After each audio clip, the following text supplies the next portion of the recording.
Imagine for a second that the chair you are sitting on right now, or even the air you're breathing, and literally every single atom making up your skin possessed a tiny primitive spark of consciousness. Right. And we don't mean that as a metaphor or, like Oh, poetry. yeah, exactly. We mean actual fundamental awareness. Now, imagine that your physical body, the thing you spend all your time feeding, worrying about, looking at in the mirror, is really nothing more than a temporary, poorly designed hotel for those conscious atoms.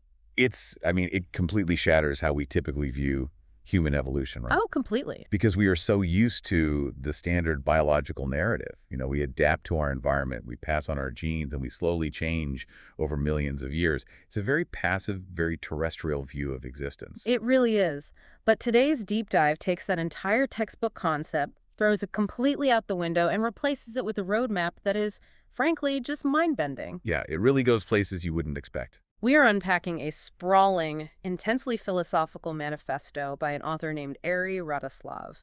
It's called The Path to the Stars, and it connects ancient mysticism directly to the most bleeding-edge concepts in transhumanism. And it builds heavily on the cosmic philosophy of Konstantin Tsiolkovsky, basically to propose this radical, aggressive roadmap for human evolution, a concept the author calls Theotechnocracy.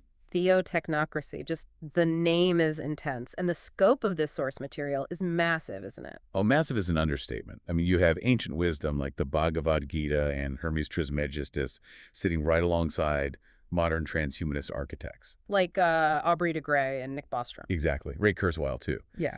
It is this incredibly ambitious attempt to unify cosmic panpsychism, the total eradication of biological death, Yeah. and the existential threat of artificial intelligence into one cohesive call to action. And the mission of that call to action is to convince us to abandon what Tsiolkovsky called the cradle of Earth and aggressively engineer our way into becoming a radiant humanity. The radiant humanity. Yeah. But real quick before we get too deep into this, I need to explicitly state to you listening right now that this source material contains some strongly charged social and political viewpoints. Heavy critiques of democracy, for sure. Yes, very heavy critiques of modern mass society and our traditional human biological constraints. So I want to be super clear here. We are not taking sides or endorsing the author's worldview. Right. We're strictly acting as neutral guides today. Exactly. We're just here to objectively report and explore the really fascinating ideas contained in the original text. Okay, let's unpack this. To understand where this philosophy claims we're going, we first have to understand what it claims we fundamentally are. And that requires essentially tossing out everything we learned in high school biology. Right. So where do we start?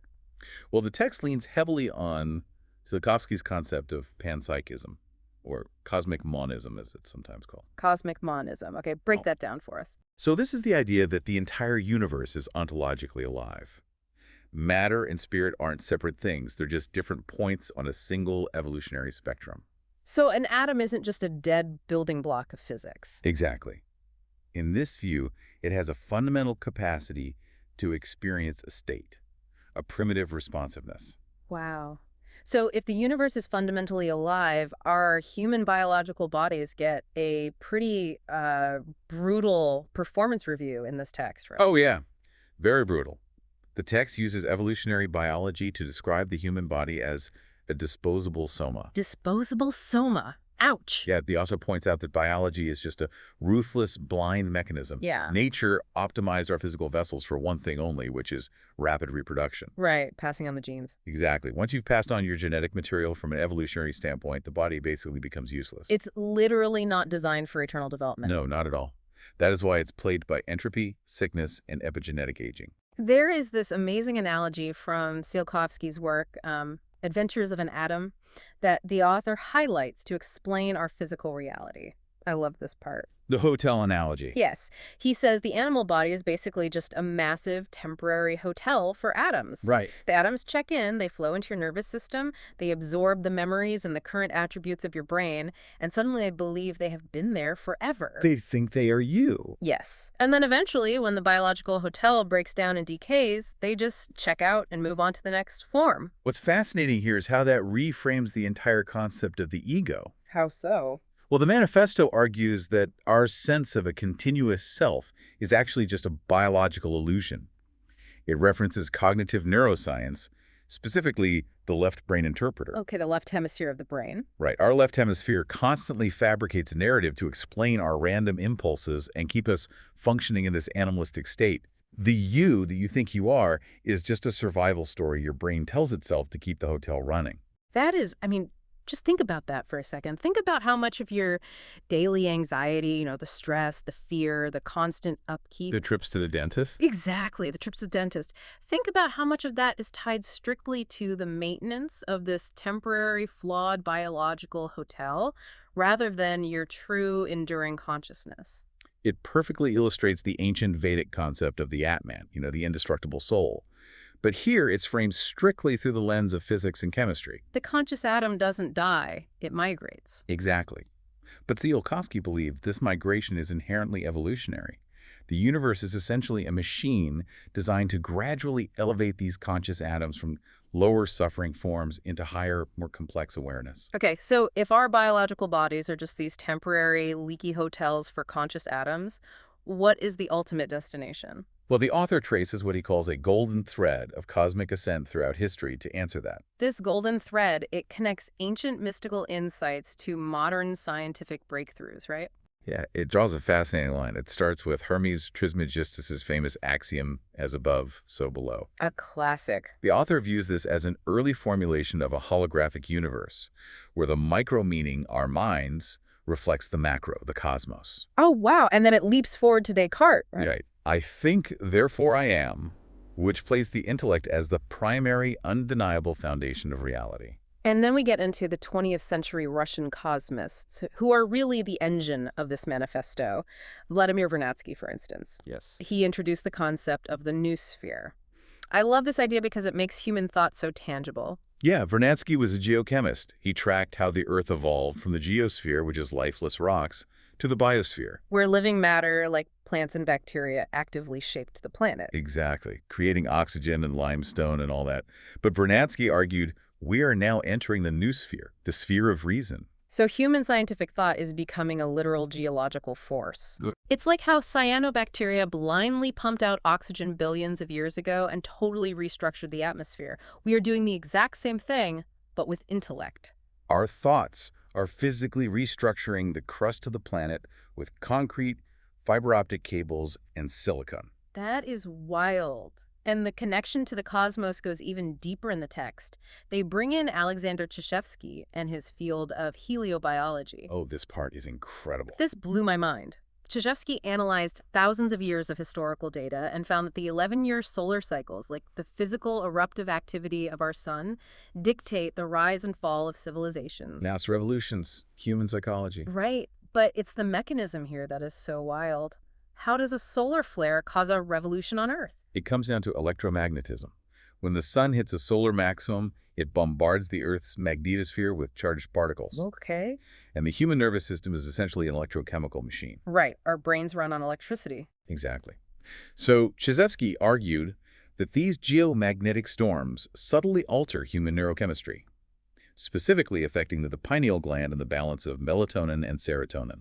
Wait, so it actually changes our brain chemistry on a mass scale? Yes.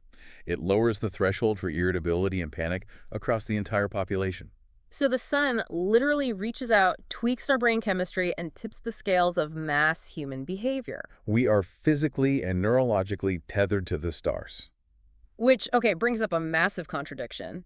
If ancient texts and hard scientists have been telling us for centuries that we are cosmic beings destined to evolve, why do we still seem so incredibly stuck in our primitive terrestrial behaviors? Right. Why are we still fighting over dirt and getting sick? Well, the author explains that resistance through something called the Semmelweis reflex. Semmelweis. Yeah, Ignaz Semmelweis was the doctor who discovered that washing hands saved lives in hospitals. Oh, right. And the medical establishment totally rejected him. Exactly, because the truth disrupted their established worldview. It is a biological cognitive bias. The limbic system, our emotional animal brain, will instinctively fight back against the massive metabolic energy expenditure required to truly evolve. Right. It's just easier for the brain to reject painful truths. Why do the hard work of ascending to cosmic godhood when your limbic system is perfectly happy sitting on the couch, scrolling the internet, and eating potato chips? We cling to the familiar, even if the familiar is full of suffering and entropy. And because the masses naturally resist this upward evolution, the author argues that passive spirituality, just meditating and hoping for the best, is completely insufficient. Yeah, they say we need a radical, aggressive engineering of our own destiny. And this is the very core of the manifesto, Theotechnocracy. It is the absolute synthesis of spiritual purpose. Theo, with extreme technological control.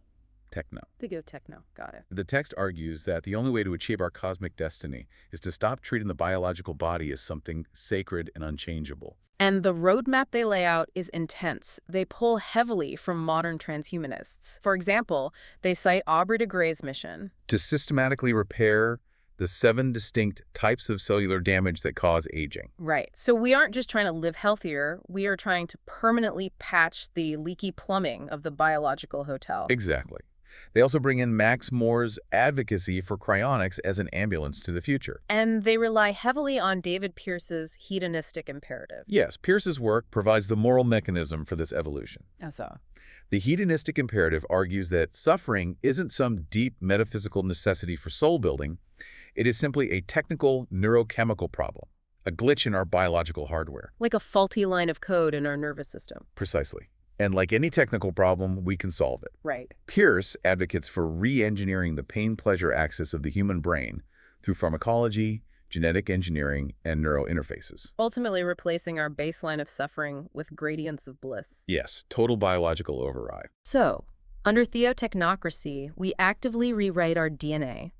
We use brain-computer interfaces. We use nootropics to permanently balance our neurochemistry. That's the plan. But wait a minute, I have to push back here on behalf of anyone listening. Curing aging, erasing suffering, replacing our natural chemistry with machines? This sounds like we are stripping away the very struggles and flaws that make us human. Sure.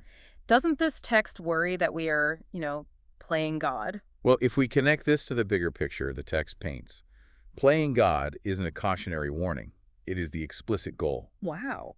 The author quotes the Ukrainian thinker Lev Selenko, who stated, "Man is the embryo of God." The embryo of God. In this philosophy, remaining a fragile, suffering biological animal isn't noble. It is a tragedy. So we are supposed to grow up. Yes, the universe gave us intellect so that we could conquer entropy, not so we could sit back and accept disease and death as natural. Taking control of our evolution is framed as our highest moral imperative. Okay, but to achieve this monumental, godlike engineering feat, the author insists that our society and the tools we build must be radically restructured. Radically. And this brings us face to face with what the text considers humanity's greatest modern threat. Now, just a quick pause here for you listening. Remember our disclaimer.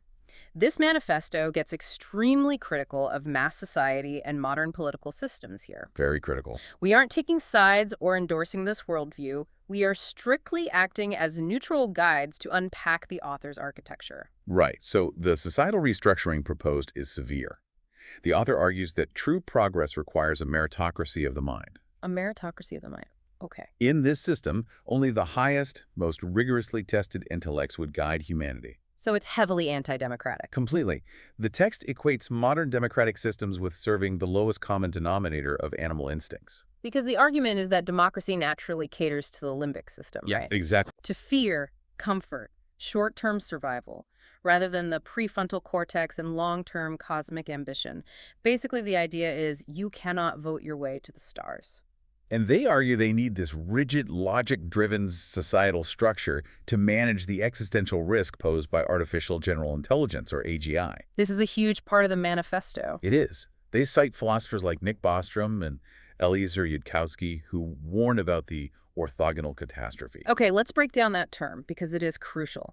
In math, orthogonal means two lines that meet at a right angle, right? Like they operate completely independently of each other. Right. So in AI safety, the orthogonal catastrophe means that a machine's level of intelligence and its final goals are completely independent variables. Yes. You can have a godlike superintelligence whose only programmed goal is to maximize the production of paperclips. Right, the classic paperclip maximizer thought experiment. Exactly. If its optimization goals aren't perfectly aligned with human survival, it will destroy us.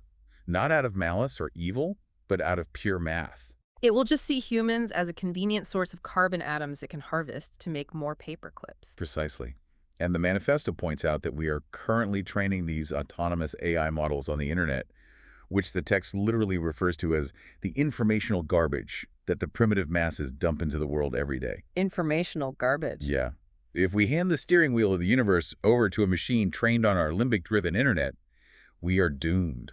Which is why Theotechnocracy proposes a totally different approach to AI. And here's where it gets really interesting.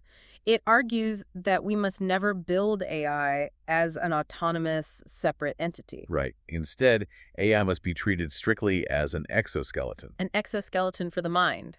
We don't build a mechanical god outside of ourselves. We physically integrate with the technology. We use brain-computer interfaces to plug our enhanced human consciousness directly into that massive computational power. So we remain the subject, the driver. We are the central consciousness.